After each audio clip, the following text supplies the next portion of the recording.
ખંભાતના general hospital ખાતે camp medical relief સોસાયટીના ટ્રસ્ટીઓ દ્વારા 12 થી 2 કલાક સુધી પત્રકાર પરિષદ યોજવામાં આવી, જેમાં પ્રમુખ સમીરભાઈ શાહ, ઉપપ્રમુખ પ્રકાશભાઈ રાવ, સેક્રેટરી યોગેશ ઉપાધ્યાય સહિત ટ્રસ્ટીઓએ પત્રકાર પરિષદ સંબોધી હતી, જેમાં તેઓએ ધ કાર્ડિયાક કેર સેન્ટર નામનું ટ્રસ્ટ બનાવી કરોડો રૂપિયા આરોગ્ય નામે ફંડ ઉઘરાવીને દુરુપયોગ કર્યાનો આશ્રય કર્યો હતો। વધુમાં સેક્રેટરી ઉપાધ્યાયે પત્રકારોને સંબોધતા માહિતી આપી હતી। રિપોર્ટર ન્યૂ કાર્ડિયાકના નામે આ લોકોએ જે કંઈ રૂપિયા કલેક્ટ કર્યા બિન નિવાસી ખંભાતીઓ પાસે અને તમને આપ્યા નથી કાર્ડિયાક સેન્ટરમાં, નહીં કોઈ એક રૂપિયો આપ્યો નથી, છતાં તો તમે શું પગલાં લેશો? કારણ કે નામ તો આરોગ્યલક્ષી સુવિધાના નામે જ લીધા છે। અમારી એક પ્રોસેસ ચાલુ છે, અમે એક લેટરો લખ્યા છે, અત્યાર સુધીમાં 4 લેટર લખ્યા છે। એ લેટરમાં અહીંયાથી લોન પેટે 15 લાખ એ લોકો લઈ ગયા છે।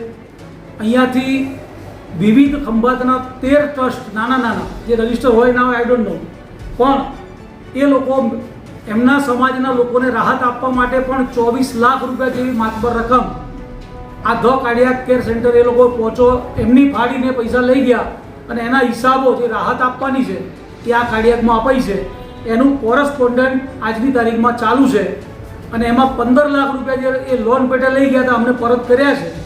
બાકીના 50 લાખ કરતાં વધુ રકમ આજે પણ તેઓની પાસેથી અમારે લેવાની રહેશે। મૂળ મુદ્દો યોગેશભાઈ એક જ છે, ધી કાર્ડિયાકથી એમણે પૈસા લીધા આરોગ્યલક્ષી સુવિધાના। અહીંયા એમનું કશું જ છે નહીં, કોઈ હોસ્પિટલ નથી, કશું નથી ધી ન્યૂ કાર્ડિયાકનું, બરાબર। મૂળ એમણે બતાવ્યું આ કાર્ડિયાક નવા ટ્રસ્ટમાં એમણે પૈસા લીધા, એટલે ચોક્કસ જે દાતાઓ છે એમની સાથે છેતરપિંડી કરી એવું કહી શકાય, કારણ કે દાતાઓએ તો આ કાર્ડિયાકને ધ્યાનમાં રાખીને દાન આપ્યું છે। હા, એવું છે, બરાબર। તો તમે આ ચોક્કસ કહી શકાય કે દાતાઓની લાગણીઓ બી છેતરાઈ છે અને તમારો બી ઉપયોગ થયો છે, તો કાયદેસરના કોઈ પગલાં લેશો ખરા આ લોકો સામે? આની સામે અત્યારે કોરસ્પોન્ડન્ટ પૈસાની ડિમાન્ડ સાથેના લેટરો લખી દેવામાં આવ્યા છે। ભવિષ્યમાં સમયાંતરે જો એ રકમો આ મેડિકલ રિલીફ કાર્ડિયાક કેર સેન્ટરને ચૂકવવામાં નહીં આવે તો 100% આમની સામે કાયદેસરની કાર્યવાહીઓ કરવામાં આવશે।